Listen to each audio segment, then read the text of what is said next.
ଆସନ୍ତୁ ବର୍ତ୍ତମାନ ଆମେ ପ୍ରଭୁଙ୍କର ବାକ୍ୟ ମଧ୍ୟକୁ ଯିବା। ଆଜି ଆମେ ନୂତନ ନିୟମ ମଧ୍ୟରୁ ଆଉ ଏକ ନୂତନ ପୁସ୍ତକ ଅଧ୍ୟୟନ କରିବାକୁ ଯିବା, ଆଉ ତାହା ହେଉଛି ଗାଲାତୀୟ ମଣ୍ଡଳୀ ନିକଟକୁ ପ୍ରେରିତ ପାଉଲଙ୍କ ପତ୍ର। ଆଜି ଆମେ ଗାଲାତୀୟ ପତ୍ର ବା ପୁସ୍ତକର ପ୍ରଥମ ପର୍ବର ପ୍ରଥମ ପଦରୁ ଆରମ୍ଭ କରି 3 ପଦ ପର୍ଯ୍ୟନ୍ତ ଅଧ୍ୟୟନ କରି ଆଲୋଚନା କରିବା ଓ ତହିଁରୁ ଆମମାନଙ୍କର ଆତ୍ମିକ ଜୀବନର ଅଭିବୃଦ୍ଧି ନିମନ୍ତେ କିଛି ଆତ୍ମିକ ଆହାର ସଂଗ୍ରହ କରିବା। କିନ୍ତୁ ଏହି ଅଂଶଟି ଅଧ୍ୟୟନ କରିବା ପୂର୍ବରୁ ମୁଁ ଆପଣଙ୍କୁ ଏହି ପୁସ୍ତକର ପୃଷ୍ଠଭୂମି ବା ଭୂମିକା ସମ୍ପର୍କରେ କିଛି ଅବଗତ କରାଇଦେବାକୁ ଚାହେଁ। ତେବେ ଏହି ପୁସ୍ତକ ବା ପତ୍ରଟି ସମ୍ଭବତଃ ପ୍ରେରିତ ପାଉଲଙ୍କ ଦ୍ୱାରା 57 ଖ୍ରୀଷ୍ଟାବ୍ଦରେ ଲେଖାଯାଇଥିଲା, ଯେତେବେଳେ କି ସେ ସେହି ଏଫିସରେ ତାହାଙ୍କର 2 ବର୍ଷ ରହଣି କାଳ ମଧ୍ୟରେ ଏଫିସରୁ ତାହାଙ୍କର ତୃତୀୟ ପ୍ରଚାର ଯାତ୍ରା କରିସାରିଥିଲେ। ଗାଲାତୀୟ ପ୍ରଥମ ପର୍ବର ପ୍ରଥମ ପଦରେ ଲେଖା ଅଛି, ମୁଁ ପାଉଲ ଜଣେ ପ୍ରେରିତ, ମନୁଷ୍ୟଠାରୁ ନୁହେଁ କି ମନୁଷ୍ୟ ଦ୍ୱାରା ନୁହେଁ, କିନ୍ତୁ ଯୀଶୁଖ୍ରୀଷ୍ଟଙ୍କ ଦ୍ୱାରା ଏବଂ ଯେଉଁ ପିତା ଈଶ୍ୱର ତାହାଙ୍କୁ ମୃତମାନଙ୍କ ମଧ୍ୟରୁ ଉଠାଇଲେ ତାହାଙ୍କ ଦ୍ୱାରା। ଆଉ ମୋହର ସାଙ୍ଗରେ ଥିବା ଭାଇ ସମସ୍ତେ ଗାଲାତୀୟ ମଣ୍ଡଳୀ ସମୂହକୁ ଲେଖୁଅଛୁ। କିନ୍ତୁ ଏହି ପତ୍ରଟି ଲେଖାଯିବାର ସମୟ ଓ ସ୍ଥାନକୁ ନେଇ ବିଭିନ୍ନ ମତାମତ ଦିଆଯାଏ। ମାତ୍ର ସେ ଯାହା ହେଉନା କାହିଁକି, ଏହି ପତ୍ରଟି ପାଉଲଙ୍କର ସେହି ଗାଲାତୀୟ ମଣ୍ଡଳୀକୁ ତାହାଙ୍କର ତୃତୀୟ ପ୍ରଚାର ଯାତ୍ରା ପରେ ଲେଖାଯାଇଥିଲା। ଅର୍ଥାତ୍ ସେ ତାହାଙ୍କର ତୃତୀୟ ପ୍ରଚାର ଯାତ୍ରାରେ ସେମାନଙ୍କୁ ସାକ୍ଷାତ କରିସାରିବା ପରେ ଏହି ପତ୍ରଟି ସେ ସେମାନଙ୍କ ନିକଟକୁ ଲେଖିଥିଲେ। କାରଣ ପାଉଲ ତାହାଙ୍କର 3ଟି ଯାକ ପ୍ରଚାର ଯାତ୍ରାରେ 3 ଥର ଯାକ ଗାଲାତୀୟ ମଣ୍ଡଳୀକୁ ପରିଦର୍ଶନ କରିଥିଲେ। ମାତ୍ର ଏହି ପତ୍ରରେ ତାହାଙ୍କର ଅନ୍ୟ ଏକ ପରିଦର୍ଶନ ବା ପରବର୍ତ୍ତୀ ପରିଦର୍ଶନ ନେଇ କିଛି ପ୍ରକାଶ କରାଯାଇ ନାହିଁ। ତେଣୁକରି ଏଥିରୁ ଅଧିକ ସୁସ୍ପଷ୍ଟ ହୁଏ ଯେ ଏହି ପତ୍ରଟି ତାହାଙ୍କର ତୃତୀୟ ପରିଦର୍ଶନ ପରେ ଅର୍ଥାତ୍ ଗାଲାତୀୟ ମଣ୍ଡଳୀକୁ ତୃତୀୟ ପ୍ରଚାର ଯାତ୍ରା ପରେ ଲେଖାଯାଇଥିଲା। ଏହି ପତ୍ରଟି ଗାଲାତୀୟ ଅଞ୍ଚଳର ସମସ୍ତ ମଣ୍ଡଳୀଗୁଡ଼ିକୁ ଲକ୍ଷ୍ୟ କରି ଲେଖାଯାଇଥିଲା। ଏହି ଅଞ୍ଚଳ ଅତି ବିସ୍ତୃତ ଅଞ୍ଚଳ ଥିଲା ଓ ଅନେକ ମଣ୍ଡଳୀଗୁଡ଼ିକ ଏଠାରେ ଗଢ଼ି ଉଠିଥିଲା। ତେବେ ଦେଖନ୍ତୁ, ପ୍ରେରିତ ପୁସ୍ତକରେ ଆମେ ଅଧ୍ୟୟନ କରି ଦେଖିସାରିଛୁ ଯେ ଦିନେ ଗାଲାତୀୟମାନେ ପାଉଲଙ୍କୁ ଜଣେ ଦେବତା ଭାବେ ଗ୍ରହଣ କରିବା ନିମନ୍ତେ ଇଚ୍ଛା କଲେ। ମାତ୍ର ତହିଁଆର ଦିନ ସେମାନେ ତାହାଙ୍କୁ ପ୍ରସ୍ତରାଘାତ କଲେ। ତେବେ ଆଜି ଆମମାନଙ୍କ ବିଷୟରେ କ'ଣ କୁହାଯାଇପାରେ? ଆମେ କ'ଣ ସେପରି କରୁନାହୁଁ କି? ଆଜି ଆମେ ଜଣକୁ କୌଣସି ପଦବୀ ନିମନ୍ତେ ମନୋନୀତ କରୁ, ମାତ୍ର ପରବର୍ତ୍ତୀ ସମୟରେ ଆମେ ତାହାକୁ ପଦଚ୍ୟୁତ କରିବା ନିମନ୍ତେ ତାହା ବିରୁଦ୍ଧରେ ଚକ୍ରାନ୍ତ କରୁ। ଦ୍ୱିତୀୟତଃ, ଏହି ଗାଲାତୀୟ ପତ୍ରରେ ପ୍ରେରିତ ପାଉଲ ତାହାଙ୍କର ହୃଦୟକୁ ଖୋଲି ଦେଇଛନ୍ତି ଓ ତାହାଙ୍କର ହୃଦୟରେ ଗଭୀର ଭାବପ୍ରବଣତା ଓ ଦୃଢ଼ ଆବେଗ ଦେଖାଦେଇଛି। ଏହା ହେଉଛି ତାହାଙ୍କର ଝଗଡ଼ା ପତ୍ର, କାରଣ ସେ ତାହାଙ୍କର ବାକ୍ୟରେ ଦୃଢ଼ ଓ ସେ ସେଥି ନିମନ୍ତେ ଯୁଦ୍ଧ କରିବା ପାଇଁ ମଧ୍ୟ ପ୍ରସ୍ତୁତ। ସେ ବିଧିବିଧାନ ସଙ୍ଗତ ବିଷୟକୁ ସହ୍ୟ କରିପାରନ୍ତି ନାହିଁ। ଜଣେ ଧର୍ମତତ୍ତ୍ୱବିତ୍ କହନ୍ତି, ରୋମୀୟ ପତ୍ର ଯାହା ଶୃଙ୍ଖଳିତ ଭାବେ ଉପସ୍ଥାପିତ କରେ, ଗାଲାତୀୟ ପତ୍ର ତାହାକୁ ବିବାଦମୂଳକ ଭାବେ ଗ୍ରହଣ କରେ। ସେ ଆଇନ ପରାୟଣତାକୁ ସହ୍ୟ କରିପାରୁନାହାନ୍ତି। କେହି ଜଣେ କହନ୍ତି, ରୋମୀୟ ପତ୍ର ପାଉଲଙ୍କ ମସ୍ତିଷ୍କ ମଧ୍ୟରୁ ଆସିଥିଲା, ମାତ୍ର ଗାଲାତୀୟ ପତ୍ର ତାହାଙ୍କର ହୃଦୟ ମଧ୍ୟରୁ ଆସିଥିଲା। ତୃତୀୟତଃ, ଏହି ପତ୍ରଟି ଯେକୌଣସି ପ୍ରକାର ଆଇନ ପରାୟଣତାଠାରୁ ମୁକ୍ତି ଘୋଷଣା କରେ। ଏକ କୌତୁହଳର ବିଷୟ ଲକ୍ଷ୍ୟ କରିବେ ଯେ ଆଇନଜୀବୀମାନେ ଗାଲାତୀୟମାନଙ୍କ ସହିତ ଅଧିକ ସମୟ ବିତାଇବାକୁ ପସନ୍ଦ କରନ୍ତି ନାହିଁ, କାରଣ ଏହା ସେମାନଙ୍କ ପ୍ରତି ଅପମାନଜନକ। ଯେହେତୁ ସେମାନେ ବ୍ୟବସ୍ଥା ଉପରେ ବିଶେଷ ଗୁରୁତ୍ୱ ଦିଅନ୍ତି, ମାତ୍ର ବିଶ୍ୱାସ ଉପରେ ନୁହେଁ। ସେମାନେ ବ୍ୟବସ୍ଥା ପାଳନ କରି ଧାର୍ମିକ ଗଣିତ ହେବାକୁ ଚାହାନ୍ତି, କିନ୍ତୁ ବିଶ୍ୱାସ ଦ୍ୱାରା ନୁହେଁ। ମାତ୍ର ଦୁଃଖର ବିଷୟ, ସେମାନେ ସେହି ବ୍ୟବସ୍ଥାକୁ ଅକ୍ଷର ଅକ୍ଷରେ ପାଳିବା ନିମନ୍ତେ ଅକ୍ଷମ ହୁଅନ୍ତି। ଦେଖନ୍ତୁ, ତେଣୁକରି ଯେକୌଣସି ପ୍ରକାର ବିଧିବିଧାନଯୁକ୍ତ ଶିକ୍ଷାରୁ ମୁକ୍ତିଲାଭ କରିବା ନିମନ୍ତେ ଏହି ପତ୍ରଟି ହେଉଛି ମୁକ୍ତିର ସ୍ଲୋଗାନ। ଆଉ ଏକ କୌତୁହଳର ବିଷୟ ହେଉଛି ଯେ ଆଇନଜ୍ଞମାନେ ଏହି ଗାଲାତୀୟ ପତ୍ରଟିକୁ ଅଧ୍ୟୟନ କରିବା ନିମନ୍ତେ ଅଧିକ ସମୟ ଦିଅନ୍ତି ନାହିଁ। ଏହା ସେମାନଙ୍କ ପ୍ରତି ଦୋଷାରୋପ ସ୍ୱରୂପ, କାରଣ ଏହା ସେମାନଙ୍କର ନିଜ ଜୀବନର ଦୋଷ ତ୍ରୁଟିକୁ ଦେଖାଇଦିଏ। ମାର୍ଟିନ୍ ଲୁଥରଙ୍କର ଏହା ଥିଲା ସବୁଠାରୁ ପ୍ରିୟ ପତ୍ର। ଏପରିକି ଜନ୍ ୱେସ୍ଲିଙ୍କୁ ମଧ୍ୟ ଏହି ପତ୍ର ପ୍ରଭାବିତ କରିଥିଲା ଓ ସେ ଖ୍ରୀଷ୍ଟଙ୍କୁ ଗ୍ରହଣ କରିଥିଲେ ଓ ସେ ଏହି ଗାଲାତୀୟ ପତ୍ରରୁ ପ୍ରଚାର କରି ସମଗ୍ର ଇଂଲଣ୍ଡରେ ଏକ ଆତ୍ମିକ ଜାଗରଣ ଆଣିଦେଇଥିଲେ। ପ୍ରକୃତରେ ଏହି ପତ୍ରଟି ଆତ୍ମିକ ଜାଗରଣ ଆଣିବାରେ ବିଶେଷ ସହାୟକ। ତେବେ ଦେଖନ୍ତୁ, ଅନ୍ୟ ଅର୍ଥରେ କହିବାକୁ ଗଲେ ମୁଁ ବିଶ୍ୱାସ କରେ ଯେ ଏହି ପତ୍ରଟି ଗତ 2000 ବର୍ଷ ତଳେ ପ୍ରତ୍ୟେକଟି ଆତ୍ମିକ ଜାଗରଣ ଓ ଆନ୍ଦୋଳନର ପୃଷ୍ଠଭୂମି ଓ ମେରୁଦଣ୍ଡ ହୋଇ ରହିଅଛି। ପ୍ରିୟ ବନ୍ଧୁ, ଏହା ମଧ୍ୟ ଅନ୍ୟାନ୍ୟ ଆତ୍ମିକ ଜାଗରଣ ନିମନ୍ତେ ପୃଷ୍ଠଭୂମି ହୋଇ ରହିବ। ଆଉ ମୋର ବିଶ୍ୱାସ, ଈଶ୍ୱରଙ୍କ ଆତ୍ମା ଏହି ବାକ୍ୟ ମଧ୍ୟ ଦେଇ ନିଶ୍ଚିତ ଭାବେ କାର୍ଯ୍ୟ ସାଧନ କରିବେ ଓ ଅନେକ ଆତ୍ମିକ ଜୀବନରେ ଉଦ୍ଦୀପିତ ହେବେ। ଚତୁର୍ଥରେ, ଏହି ପତ୍ରଟି ବିଶ୍ୱାସ ଦ୍ୱାରା ଧାର୍ମିକ ଗଣିତ ହେବାର ବିଷୟକୁ ପ୍ରକାଶ କରେ। ଜଣେ ପାପୀ ଯେ କେବଳ ବିଶ୍ୱାସ ଦ୍ୱାରା ଈଶ୍ୱରଙ୍କ ଅନୁଗ୍ରହରେ ଉଦ୍ଧାରପ୍ରାପ୍ତ ହୁଏ ତାହା ନୁହେଁ, ମାତ୍ର ସେ ମଧ୍ୟ ଈଶ୍ୱରଙ୍କ ଅନୁଗ୍ରହରେ ବଞ୍ଚେ। ଈଶ୍ୱରଙ୍କ ଅନୁଗ୍ରହ ଜୀବନର ପଥ ଓ ଜୀବନ ପ୍ରତି ମଧ୍ୟ ପଥ। ଏହି ଦୁଇଟି ସମାନ୍ତରାଳରେ ଗତି କରେ। ଆଉ ଏହା କେବଳ ବିଶ୍ୱାସ ଦ୍ୱାରା ସଫଳ ହୋଇଥାଏ। ଆପଣ ଜାଣିଥିବେ ଯେ ପୁରାତନ ନିୟମରେ ମୋଶାଙ୍କ ବ୍ୟବସ୍ଥା ଉପରେ ଗୁରୁତ୍ୱ ଦିଆଯାଉଥିଲା, ମାତ୍ର ସେହି ବ୍ୟବସ୍ଥା ଉଦ୍ଧାର ସାଧନ କରିପାରିଲା ନାହିଁ। ଏହାକୁ ପାଳନ କରିବା ନିମନ୍ତେ ମନୁଷ୍ୟ ପୂରାପୂରି ଅସମର୍ଥ ହେଲା ଓ ଏହି ବ୍ୟବସ୍ଥା ପାଳନ କରିବା ଦ୍ୱାରା ଈଶ୍ୱରଙ୍କ ନିକଟବର୍ତ୍ତୀ ହେବାରେ ଓ ଈଶ୍ୱରଙ୍କ ନିକଟରେ ଧାର୍ମିକ ବୋଲି ବିବେଚିତ ହେବାରେ ବିଫଳ ହେଲା। ତେଣୁକରି ଈଶ୍ୱର ଆଉ ଏକ ଉପାୟ ପ୍ରସ୍ତୁତ କଲେ, ଯେପରି ମନୁଷ୍ୟ ବ୍ୟବସ୍ଥା ପାଳନ କରିବା ଦ୍ୱାରା ନୁହେଁ, ମାତ୍ର ଖ୍ରୀଷ୍ଟଙ୍କଠାରେ ବିଶ୍ୱାସ କରିବା ଦ୍ୱାରା ଧାର୍ମିକ ଗଣିତ ହେବାକୁ ପାରେ।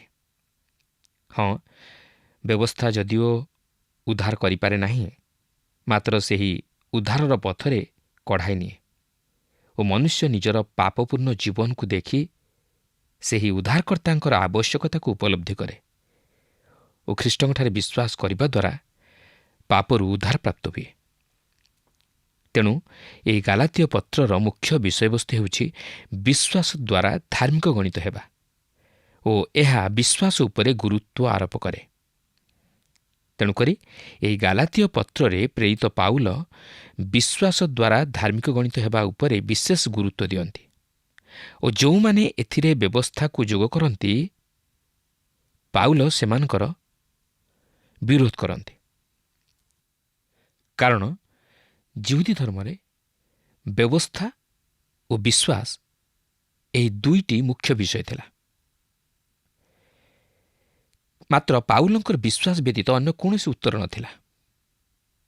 ପାଉଲ କହନ୍ତି, ବିଶ୍ୱାସ ଦ୍ୱାରା ଧାର୍ମିକ ଗଣିତ ହେବା ସମ୍ଭବ। ଏହି କାରଣରୁ ଯିହୁଦୀମାନେ ପାଉଲଙ୍କର ପ୍ରେରିତ ପଦର ଅଧିକାର ଓ ବିଶ୍ୱାସ ଦ୍ୱାରା ପରିତ୍ରାଣ ପ୍ରାପ୍ତ ହେବା ବିଷୟକୁ ନେଇ ତାହାକୁ ପ୍ରଶ୍ନ କରିଥିଲେ। ତେଣୁକରି ଏହି ପତ୍ରରେ ପାଉଲ ତାହାଙ୍କର ପ୍ରେରିତ ପଦର ଅଧିକାରକୁ ସାବ୍ୟସ୍ତ କରିବା ସହିତ ଅନୁଗ୍ରହର ସୁସମାଚାର ଦ୍ୱାରା ଉଦ୍ଧାର ପାଇବାର ବିଷୟକୁ ପ୍ରକାଶ କରନ୍ତି। ଆସନ୍ତୁ ତାହେଲେ ଏହି ଗାଲାତୀୟ ପତ୍ରର ପ୍ରଥମ ପର୍ବର ପ୍ରଥମ ପଦରୁ 3 ପଦ ମଧ୍ୟରେ ପାଉଲ କିପରି ଅଭିବାଦନ ସହିତ ଶୁଭେଚ୍ଛା ଜ୍ଞାପନ କରନ୍ତି ତାହା ଲକ୍ଷ୍ୟ କରିବାକୁ ଯିବା। ତେବେ ଦେଖନ୍ତୁ, ଏହି ଗାଲାତୀୟ ପତ୍ରଟି ପ୍ରତ୍ୟେକ ବିଧିବିଧାନ ବିରୁଦ୍ଧରେ ଈଶ୍ୱରଙ୍କର ସଚେତନତା। କିନ୍ତୁ ଏହାର ଅର୍ଥ ନୁହେଁ ଯେ ମୋଶାଙ୍କ ବ୍ୟବସ୍ଥାକୁ ଅସମ୍ମାନିତ ବା ଅଗ୍ରାହ୍ୟ କରାଯାଏ। ଏହାର ସାଧୁତା ସିଦ୍ଧତା, ଦାବି, ସମ୍ପୂର୍ଣ୍ଣତା ଓ ଉଦ୍ଦେଶ୍ୟ ସାଧିତ ହେବା ଉଚିତ। ମାତ୍ର ଏହିପରି ଭାବେ ମୋଶାଙ୍କ ବ୍ୟବସ୍ଥାକୁ ଆକ୍ଷରିକ ଭାବେ ପାଳନ କରି ଜଣେ ବ୍ୟକ୍ତିକୁ ଈଶ୍ୱରଙ୍କ ନିକଟବର୍ତ୍ତୀ ହେବା ଅତ୍ୟନ୍ତ କଷ୍ଟକର ତଥା ଅସମ୍ଭବ।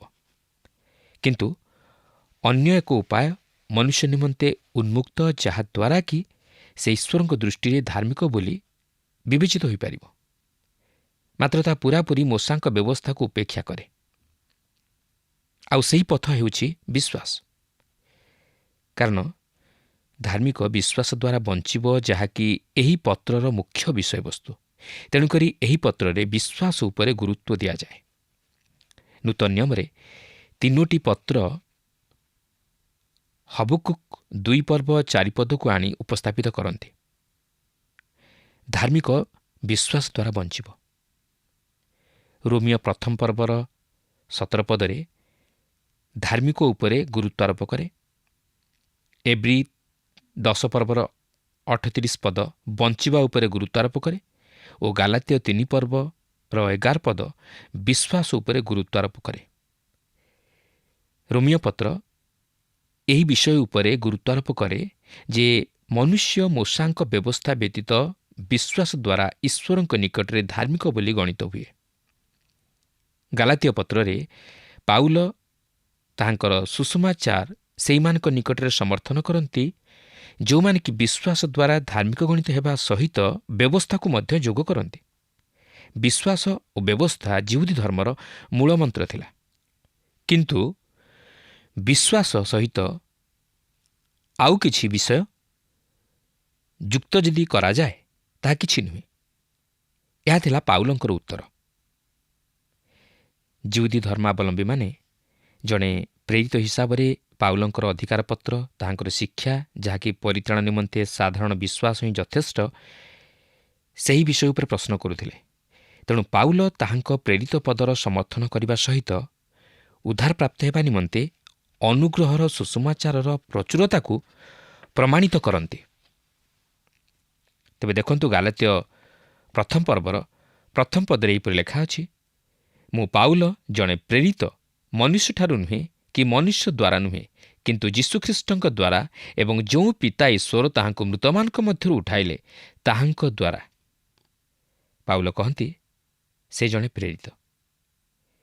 ଏହି ପ୍ରେରିତ ଶବ୍ଦର ଅର୍ଥ କ'ଣ? ଏହାର ଅର୍ଥ ହେଉଛି ଜଣେ ଯେ କି ପଠାଯାଇଅଛି।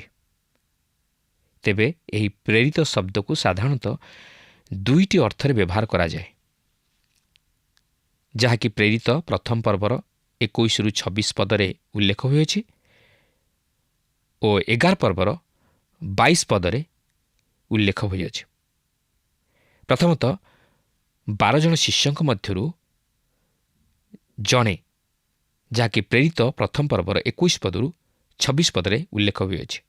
କାରଣ ସେମାନେ ପ୍ରଭୁ ଯୀଶୁଙ୍କର ସେହି 3 ବର୍ଷର ପ୍ରଚାର କାର୍ଯ୍ୟ ସମୟରେ ତାହାଙ୍କ ସହିତରେ ଥିଲେ, ଯାହାକି 21 ପଦରେ ଉଲ୍ଲେଖ ହୋଇଅଛି।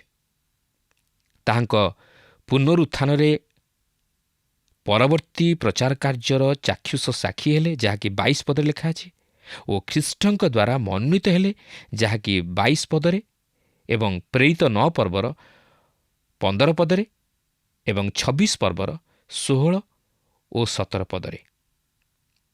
ଦ୍ୱିତୀୟ କାରଣଟି ହେଲା ଜଣେ ଯେ କି ପଠାଯାଇଅଛି। ଏହାକୁ ବ୍ୟାପକ ଅର୍ଥରେ ପ୍ରେରିତ 11 ପର୍ବର 22 ପଦରେ ବ୍ୟବହାର କରାଯାଇଅଛି। ଦେଖନ୍ତୁ ସେଠାରେ ଏହିପରି ଲେଖା ଅଛି, ସେମାନଙ୍କ ବିଷୟକ ସମ୍ବାଦ ଜେରୁସାଲେମସ୍ଥ ମଣ୍ଡଳୀର କର୍ଣ୍ଣଗୋଚର ହେଲା, ସେଥିରେ ସେମାନେ ଆନ୍ତିଓଖିଆ ପର୍ଯ୍ୟନ୍ତ ବର୍ଣ୍ଣବାଙ୍କୁ ପ୍ରେରଣ କଲେ। ମୋର ବିଚାରରେ ପାଉଲ ଇସ୍କାରିଓତ ଯିହୁଦାର ସ୍ଥାନ ଗ୍ରହଣ କରିଥିଲେ ଓ 12 ପ୍ରେରିତଙ୍କ ମଧ୍ୟରେ ଜଣେ ପ୍ରେରିତ ବୋଲି ଗଣାଯାଇଥିଲେ। ତେବେ ପ୍ରଭୁ ଯୀଶୁଙ୍କର ପୁନରୁତ୍ଥାନ ପରେ ମଥ୍ୟ ଯଦିଓ ଯିହୁଦାର ସ୍ଥାନ ପୂରଣ କରିବା ନିମନ୍ତେ ଶିଷ୍ୟମାନଙ୍କ ଦ୍ୱାରା ବଛା ଯାଇଥିଲେ, ମାତ୍ର ପ୍ରେରିତ 1 ପର୍ବର 15-26 ପଦ ମଧ୍ୟରେ ତାହାଙ୍କ ବିଷୟ ନେଇ ଲେଖାଯିବା ବ୍ୟତୀତ ଅନ୍ୟ କୌଣସି ସ୍ଥାନରେ ତାହାଙ୍କ ବିଷୟରେ ଆଉ ଲକ୍ଷ୍ୟ କରିବାକୁ ମିଳେ ନାହିଁ। ଯଦି ପବିତ୍ର ଆତ୍ମା ପ୍ରକୃତରେ ମଥ୍ୟଙ୍କୁ ବାଛିଥାନ୍ତେ, ତାହେଲେ ସେ ପବିତ୍ର ଧର୍ମଶାସ୍ତ୍ର ମଧ୍ୟରେ ଅନ୍ୟ କୌଣସି ସ୍ଥାନରେ ତାହାଙ୍କ ଉପରେ ତାହାଙ୍କ ମୁଦ୍ରାଙ୍କ ଦେଇଥାନ୍ତେ, ଅର୍ଥାତ୍ ତାହାଙ୍କ ବିଷୟରେ ଲେଖାଯାଇଥାନ୍ତା। କିନ୍ତୁ ସେ ଯାହା ହେଉନା କାହିଁକି ପାଉଲ ନିଜକୁ ଜଣେ ପ୍ରେରିତ ବୋଲି ପ୍ରମାଣିତ କଲେ, ମାତ୍ର ମଥ୍ୟ କରିପାରିଲେ ନାହିଁ। ମଥ୍ୟଙ୍କର ମନୋନୟନ ସେହି ପେଣ୍ଟିକଷ୍ଟ ଦିବସ ପୂର୍ବରୁ ଘଟିଥିଲା, ଯାହାକି ପବିତ୍ର ଆତ୍ମା ମଣ୍ଡଳୀ ମଧ୍ୟକୁ ଆସିବା ପୂର୍ବରୁ ଘଟିଥିଲା। ତେଣୁକରି ସେହି କାରଣରୁ ମୁଁ ଭାବେ ନାହିଁ ଯେ ମଥ୍ୟଙ୍କୁ ବାଛିବାରେ ପବିତ୍ର ଆତ୍ମାଙ୍କର ସେପରି କିଛି କାର୍ଯ୍ୟ ରହିଥିଲା। ଆଉ ମୁଁ ବିଶ୍ୱାସ କରେ ଯେ ପାଉଲ ହେଉଛନ୍ତି ଜଣେ ବ୍ୟକ୍ତି ଯାହାଙ୍କୁ ଈଶ୍ୱରଙ୍କ ଆତ୍ମା ଜିହୁଦାର ସ୍ଥାନ ପୂରଣ କରିବା ନିମନ୍ତେ ମନୋନୀତ କରିଥିଲେ। ଆଜି ମଧ୍ୟ ଖ୍ରୀଷ୍ଟୀୟ ମଣ୍ଡଳୀ ମଧ୍ୟରେ ଏହିପରି ଅନେକ ନିର୍ବାଚନ ହୋଇଥାଏ, ଯାହାକି ପବିତ୍ର ଆତ୍ମାଙ୍କର ଚାଳନା ଦ୍ୱାରା ସ୍ଥିର କରାଯାଇ ନଥାଏ। ଫଳତଃ ମଣ୍ଡଳୀ ମଧ୍ୟରେ ବିଶୃଙ୍ଖଳା ତଥା ଅଶାନ୍ତି ଦେଖାଦେଇଥାଏ। ତେଣୁକରି ଦେଖନ୍ତୁ, ଆଜି ମଣ୍ଡଳୀ ମଧ୍ୟରେ କାହିଁକି ବିଶୃଙ୍ଖଳା, ଅଶାନ୍ତି ତଥା ଗଣ୍ଡଗୋଳ, ଦଳଭେଦ ପ୍ରଭୃତି ଦେଖାଦେଇଥାଏ? ଏହାର କାରଣ ହେଉଛି ପବିତ୍ର ଆତ୍ମାଙ୍କ ଚାଳନା ବିହୀନ ଜୀବନ। ଯଦି ଆମେ ପବିତ୍ର ଆତ୍ମାଙ୍କ ଚାଳନା ଲୋଡ଼ି କାର୍ଯ୍ୟ କରିବା, ତାହେଲେ ଏହିପରି ବିଶୃଙ୍ଖଳା ଦେଖାଦେବ ନାହିଁ। କିନ୍ତୁ ଆମେ ନିଜର ଚିନ୍ତାଧାରାରେ ପରିଚାଳିତ ହୋଇ ଓ ମୁଖାପେକ୍ଷା କରି କାର୍ଯ୍ୟ କରିବାରୁ ଆମେ ଅନେକ ଭୁଲ କରୁ। ଆମମାନଙ୍କର ମନୋନୟନ ସଠିକ୍ ହୋଇପାରେ ନା ଓ ଆମେ ଉପଯୁକ୍ତ ବ୍ୟକ୍ତିଙ୍କୁ ମନୋନୀତ କରିବା ପରିବର୍ତ୍ତେ ଅନୁପଯୁକ୍ତ ବ୍ୟକ୍ତିଙ୍କୁ ମନୋନୀତ କରୁ। ଫଳତଃ ମଣ୍ଡଳୀ ମଧ୍ୟରେ ବିଭିନ୍ନ ପ୍ରକାର ସମସ୍ୟା ଉପୁଜିଥାଏ। ଅନେକ ସମୟରେ ଯେଉଁମାନେ ଅତି ମାନ୍ୟଗଣ୍ୟ ବା ଧନୀ ବା ଉଚ୍ଚଶିକ୍ଷିତ, ଆମେ ସେମାନଙ୍କୁ ବିଶ୍ୱାସୀ ମଣ୍ଡଳୀ ମଧ୍ୟରେ ଅତି ଉଚ୍ଚ ପଦବୀରେ ପ୍ରତିଷ୍ଠିତ କରାଇଥାଉ। କିନ୍ତୁ ଯେଉଁମାନେ ଆତ୍ମିକ ମନା ଓ ଈଶ୍ୱରଙ୍କ ବାକ୍ୟରେ ଶିକ୍ଷିତ, ସେମାନଙ୍କୁ ଆମେ ଉପେକ୍ଷା କରିଥାଉ। କିନ୍ତୁ ସେପରି କରିବା ଠିକ୍ ନୁହେଁ। ଖ୍ରୀଷ୍ଟଙ୍କ ମଣ୍ଡଳୀର ତତ୍ତ୍ୱାବଧାରଣ ନିମନ୍ତେ ଖ୍ରୀଷ୍ଟ କୈନ୍ଦ୍ରିକ ଓ ଆତ୍ମିକ ମନା ବ୍ୟକ୍ତିମାନଙ୍କର ପ୍ରୟୋଜନ ନିତାନ୍ତ ଆବଶ୍ୟକ। ତେଣୁ ଆମେ ଯେତେବେଳେ ଖ୍ରୀଷ୍ଟ ବିଶ୍ୱାସୀ ମଣ୍ଡଳୀ ମଧ୍ୟରେ କୌଣସି ପଦବୀ ନିମନ୍ତେ ବା ଦାୟିତ୍ୱଭାର ସମ୍ପାଦନ କରିବା ନିମନ୍ତେ ବ୍ୟକ୍ତି ମନୋନୟନ କରୁ, ସେତେବେଳେ ପବିତ୍ର ଆତ୍ମାଙ୍କ ଚାଳନା ଲୋଡ଼ି ଆତ୍ମିକ ମନା ବା ବିଶ୍ୱସ୍ତ ବ୍ୟକ୍ତିଙ୍କୁ ମନୋନୀତ କରିବା ଉଚିତ। ତେବେ ଏହି ପଦରେ ପ୍ରେରିତ ପାଉଲ କହନ୍ତି ଯେ ସେ ମନୁଷ୍ୟଠାରୁ ନୁହେଁ କି ମନୁଷ୍ୟ ଦ୍ୱାରା ନୁହେଁ, ମାତ୍ର ଖ୍ରୀଷ୍ଟଙ୍କ ଦ୍ୱାରା ଓ ପିତା ଈଶ୍ୱରଙ୍କ ଦ୍ୱାରା ସେ ପ୍ରେରିତ ରୂପେ ମନୋନୀତ ହେଲେ। ଅର୍ଥାତ୍ ସେ ମନୁଷ୍ୟର ଶିକ୍ଷା ଦ୍ୱାରା ନୁହେଁ ବା ମନୁଷ୍ୟମାନଙ୍କ ହସ୍ତାର୍ପଣ ଦ୍ୱାରା ନୁହେଁ, ମାତ୍ର ପ୍ରଭୁ ଯୀଶୁଖ୍ରୀଷ୍ଟଙ୍କ ଦ୍ୱାରା ଓ ଯେଉଁ ପିତା ଈଶ୍ୱର ତାହାଙ୍କୁ ଅର୍ଥାତ୍ ଖ୍ରୀଷ୍ଟଙ୍କୁ ମୃତମାନଙ୍କ ମଧ୍ୟରୁ ଉଠାଇଲେ ତାହାଙ୍କ ଦ୍ୱାରା। ସେହି ପ୍ରଭୁ ଯୀଶୁଖ୍ରୀଷ୍ଟ ପାଉଲଙ୍କ ଉପରେ ହସ୍ତାର୍ପଣ କଲେ ଓ ତାହାଙ୍କୁ ଆହ୍ୱାନ କଲେ ଓ ଏହି ପ୍ରେରିତିକ କାର୍ଯ୍ୟ ନିମନ୍ତେ ତାହାଙ୍କୁ ପୃଥକ କଲେ। ପ୍ରେରିତ 9 ପର୍ବର 15-16 ପଦରେ ଆମେ ଦେଖୁ ଲେଖା ଅଛି, କିନ୍ତୁ ପ୍ରଭୁ ତାହାଙ୍କୁ କହିଲେ, ଯାଅ, କାରଣ ସେ ବିଜାତି ରାଜା ଓ ଇସ୍ରାଏଲର ସନ୍ତାନମାନଙ୍କ ସମ୍ମୁଖରେ ଆମ୍ଭର ନାମ ବହନ କରିବା ନିମନ୍ତେ ଆମ୍ଭର ଜଣେ ମନୋନୀତ ପାତ୍ର ଅଟେ।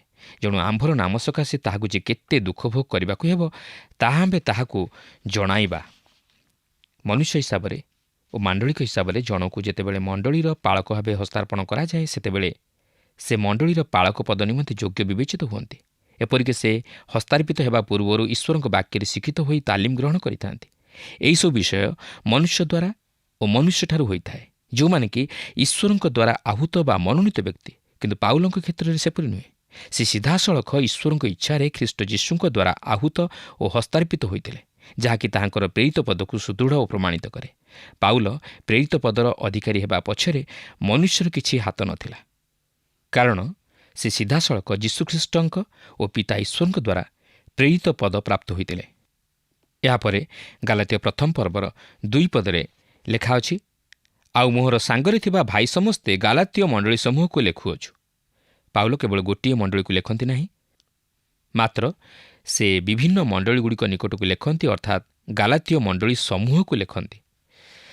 ତେବେ ଦେଖନ୍ତୁ, ନୂତନ ନିୟମରେ ମଣ୍ଡଳୀ ଶବ୍ଦଟି 2 ପ୍ରକାରେ ବ୍ୟବହୃତ ହୋଇଅଛି।